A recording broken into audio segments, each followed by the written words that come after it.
Vanmiddag was de officiële opening van het Struinpad. Jongeren van de Lindenhof hebben een 2 kilometer lang wandelpad aangelegd in het natuurgebied van de recent geopende klimaatbuffer. De Lindenhof is een dagactiviteitencentrum in Wansum voor mensen met een beperking uit de gemeente Venray. Zij benaderden Staatsbosbeheer met de vraag of er werk te doen was in de natuur voor hun cliënten.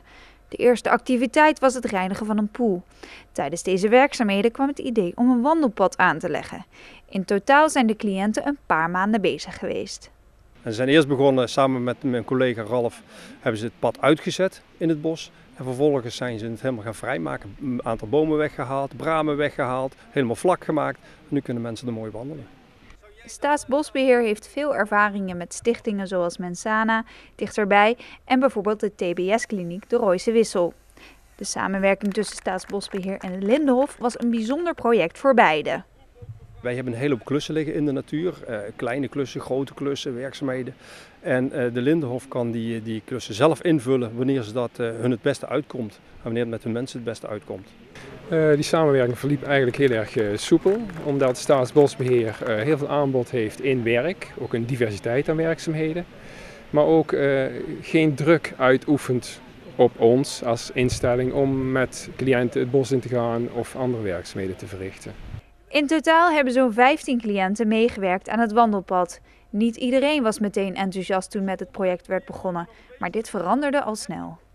In het begin was het heel erg wennen, maar je merkt dat in de natuur straalt een bepaalde rust uit en dan nemen cliënten heel snel over. En tijdens de werkzaamheden is genieten staat bovenaan, dus de cliënten moeten een voldaan gevoel hebben van de dag. Maar dat ontstaat vanzelf. Er ontstaan hele leuke processen in de natuur.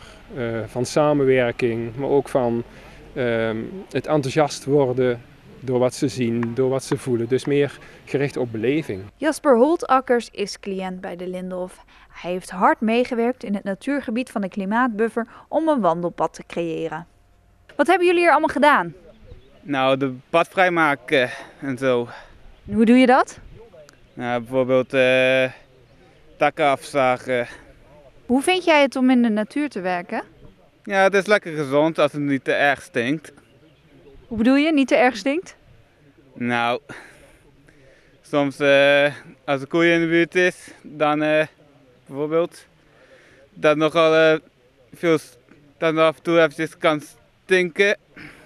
En dan krijg je die vervelende vlieg om je heen. Het wandelpad van 2 kilometer is vanaf vandaag voor iedereen toegankelijk.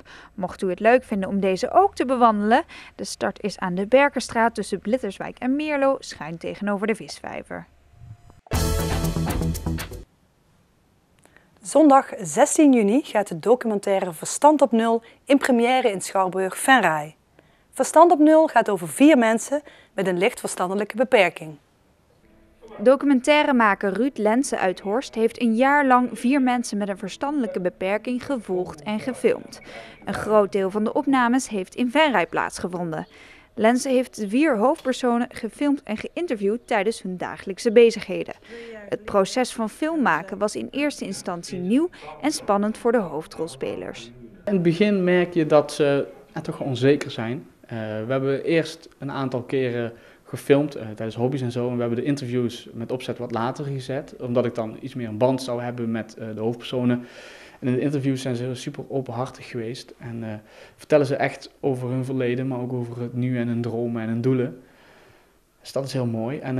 Maar om het proces, ik vind het proces net zo belangrijk dan het eindproduct. En het is mooi om te zien dat ze ook zelfvertrouwen gekweekt hebben. En echt trots zijn op wat ze hebben gepresteerd. En er is ook een multimedia club van mensen met een verstandelijke beperking. Die hebben mij ook geassisteerd. Die hebben foto's gemaakt, maar ook geholpen met statieven opzetten enzovoorts. En die zijn er ook bij geweest met monteren. En die hebben ook tijdens het proces van filmmaken ook gewoon geleerd. Het onderwerp van de documentaire sprak Lense meteen aan. Hij had zelf nog geen ervaring met mensen die een beperking hebben. Door het maken van de documentaire heeft hij een band gekregen met de hoofdpersonen. Daarmee is ook zijn beeld over mensen met een beperking veranderd. Ja, in het begin dacht ik echt van, ja, een film maken is natuurlijk best wel een behoorlijk proces. En ja, dus als je werkt met mensen met een verstandelijke beperking, is het soms wel lastig om... kijk, je regisseert een documentaire ook. Je moet ook vragen van, hey, zullen we dat opnieuw doen, dat opnieuw? En Ja, ik vroeg me wel af hoe ze daarop zouden reageren, maar dat ging toch behoorlijk goed. Het vergt voor mij wel extra energie, want het moet toch wel bijna in één keer goed gaan. Maar ja, ze hebben me echt verbaasd en ja, ze zijn op hun eigen manier heel inspirerend wel. En ze hebben ook wijsheden waar je zelf versteld van staat. En de film laat zien dat die mensen meer kunnen dan we denken en dat het goed zou zijn om die mensen wat meer vrijheid te geven. Ruud hoopt dan ook dat het publiek deze boodschap uit de documentaire meeneemt in hun mening over mensen met een beperking. De hoofdrolspelers zelf hebben de documentaire al gezien. Zij waren trots en blij met het eindresultaat. Ja, nee, de hoofdpersonen waren super tevreden. Ik vond het wel heel spannend, omdat je niet weet hoe ze gaan reageren. En dus bijvoorbeeld Jan, die heeft zichzelf nog nooit teruggezien. Die heeft geen foto's van zichzelf of niks. Dus ik was wel heel benieuwd hoe ze daarop zouden reageren. Maar uiteindelijk vond iedereen het super leuk en mooi. En het was wel confronterend en er waren ook wat tranen bij. Maar ze stonden toch wel heel erg achter het verhaal en de boodschap. Zondag 16 juni gaat de documentaire om 1:30 'middags in première in Schouwburg-Venray. Vooraf zullen de hoofdpersonen en crew in stijl aankomen over een rode loper bij de Schouwburg. Er zijn nog kaarten beschikbaar voor de première. Deze zijn verkrijgbaar via de Schouwburg. Mensen met beperking zijn heel eerlijk en die zeggen gewoon alles wat ze denken. En wij zijn ook gewoon mensen met gevoelens. Het is niet mooier of minder mooi als dat het is.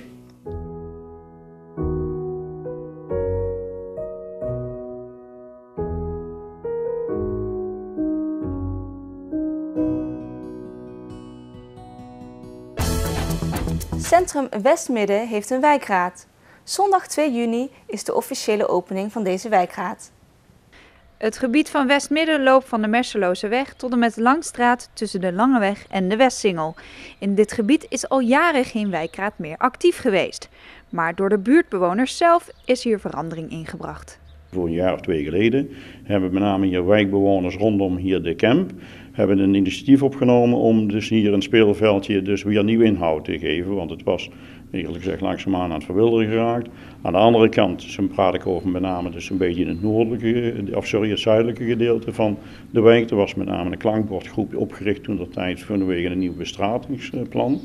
En de mensen vanuit dat gedeelte en hier, die hebben elkaar op een bepaald moment gevonden en gezegd van nou, als we nou eens de handen in elkaar, zo gezegd, dan kunnen wij ook gaan kijken of we daar letterlijk als officieel wijkorgaan en de vertegenwoordiging hebben naar de gemeente toe.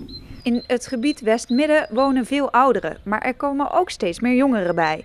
Het bestuur van de wijkraad zelf bestaat ook uit veel jongeren. Het is een rustige wijk, maar net als iedere woonwijk heeft ook Westmidden te maken met wat problemen en overlast. Ja, overlast in de zin van er zijn wat hangjongeren die hier de buurt af en toe verstoren. Qua hondenoverlast is ook wel een probleem wat aangepakt gaat worden ook. Het is eerlijk gezegd not dan wanneer dat hier mensen met name een speeltuinrein in dit geval opknappen. Dat in dit geval gebruikt wordt door de jeugd en dat dan ook op zijn beurt door honden worden gebruikt. Daarom hebben wij met name ook aanstaande zondag toch een van die speerpunten buiten het uitdragen dus van de wijkraad. Maar dat we ook hebben gezegd van we gaan dat extra aandacht geven. Daarvoor hebben we bordjes gemaakt. En aanstaande zondag heeft met name de jeugd de mogelijkheid om ook zo'n naam een bordje te maken en uiteraard te plaatsen in de wijk. Om iedereen, waarvan ik dan toch zeg, wij mensen, burgers hier in deze wijk hebben een ander stukje verantwoordelijkheid in dit gegeven. En dat we ook met name dan zorgen dat met name daar die hondenoverlast letterlijk teruggedrongen wordt. Ook gaat de wijk aan de slag met een bestratingsplan en met de problemen die mensen uit de wijk zelf merken.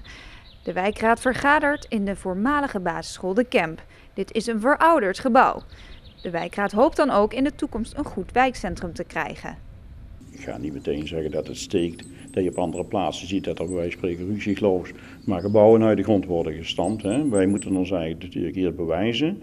Maar als je dan toch hoort dat in de wijk mensen zeggen van god, dat is een goed initiatief. Ja, dan hopen we straks ook op de gemeente een beetje meer ondersteuning in te zeggen van hé, inderdaad, ook hen hebben recht op een goed onderkomen. Want op dit moment zeg ik een beetje onder ons slecht onderkomen. Aanstaande zondag 2 juni is het wijkevenement om de wijkraad officieel te openen. Op het terrein van de voormalige basisschool De Kemp zijn er verschillende activiteiten van 11 uur 's ochtends tot 8 uur 's avonds. Nou, we hebben voor jong en oud hebben we van alles wat. We hebben een springkussen, een huifkartocht hebben we. We hebben een DJ die de muziek verzorgt. En er worden ook enquêtes gehouden, zodat we wat input krijgen vanuit de wijk zelf. Dat we als wijkraad dat we daar wat mee kunnen straks. Het evenement wordt aanstaande zondag om 12 uur geopend door burgemeester Hans Gielissen. Iedereen is welkom om een kijkje te nemen. Ter gelegenheid van het 12,5-jarige bestaan van Kindcentrum Het Landhuis in Meerlo wordt er door de kinderen een poging gedaan om het Nederlands record langs de papieren slinger te doorbreken. Al 6 weken lang zijn alle kinderen druk in de weer met papier en nietjes om een zo lang mogelijke reeks van papier te maken. Het idee ontstond omdat de organisatie een leuke activiteit zocht bij het jubileum. En wat past er nou meer bij feest dan een slinger? Om het Nederlands record te vestigen moesten BSO en kinderopvang aan de slag gaan met een slinger van 12,5 kilometer. De kinderen reageerden meteen zeer enthousiast. Nou, zoals je inderdaad ziet, de kinderen zijn eigenlijk heel enthousiast. Vooral de eerste keer toen we het vertelden, toen werd er meteen alles moest uit de kast gepakt. Voor alles, want dat gaan we halen. En dat is eigenlijk overgevloeid en eigenlijk ook de hele tijd wel gebleven, het enthousiasme. In het hele dorp leeft de recordpoging. Broers, zussen, ouders en zelfs opa's en oma's zijn allemaal druk bezig om de 12,5 kilometer te halen. En om zo'n lange slinger in elkaar te zetten is ook behoorlijk wat materiaal nodig. Wij hebben, als ik eens even kijken, aan papier, om iets te zeggen, we kopen allemaal die A4'tjes. 70 pakken hebben we ervoor nodig gehad, zeker wel. In iedere meter gaat ongeveer zo'n 5 slingers, of 14 van zo'n slingers in. Nou hebben we iets groter, dus er gaat minder in, dus zeg maar 14 nietjes. Dus dan komen we ongeveer uit bij zo'n 175.000 nietjes die er wel in zijn gegaan. En dan doen wij dus ook de 12,5 kilometer slingen, die doen we allemaal in zakken. Die tellen we in totaal 50 meter. Dus als wij ze zaterdag uit gaan leggen, dan is het 2 zakken is 100 meter. Kijk, een voetbalveld is 100 meter. En dan hebben we dus in totaal nu 240 zakken hebben klaar. De kinderen waren dan ook vandaag nog hard aan het werk. En na 6 weken met z'n allen aan de slinger te hebben gewerkt, weten zij als geen ander wat er allemaal moet gebeuren. We moeten knippen, rondjes maken van papier. We moeten soms scheuren omdat het te lang is. We moeten de gang meten van 50 meter het is. En we moeten nieten. Wat vind je ervan om te doen? Leuk. We moeten nieten, we moeten het opmeten en we proberen 12,5 kilometer te halen. En soms moeten we ook snijden en dan laten ze een oranje ringetje eraan doen. Is dat geen saai werk? Niet echt, want je raakt er wel verslaafd aan. Ja, is het verslavend? Ja, want als je 1 nietje zet en dan nog een keer en dan nog een keer, gaat het steeds sneller en steeds beter. En hoeveel kilometer hebben jullie nu al? We zitten volgens mij al op de 11. En jullie moeten 12,5, heb ik gehoord. Ja. Is het nou nog spannend of jullie dat gaan halen? Ik denk dat we het wel gaan halen. Ik denk het wel dat we het al halen, maar ik vind het ook wel spannend, want je weet nooit of dat je het zeker haalt. Misschien is het wel net niet. Zoals je ziet staan we nu op de 10 kilometer, maar met dit erbij gaan we dadelijk naar de 11 kilometer. Dus we hebben nog een kleine 1,5 kilometer te gaan, maar ik denk dat dat toch wel moet gaan lukken.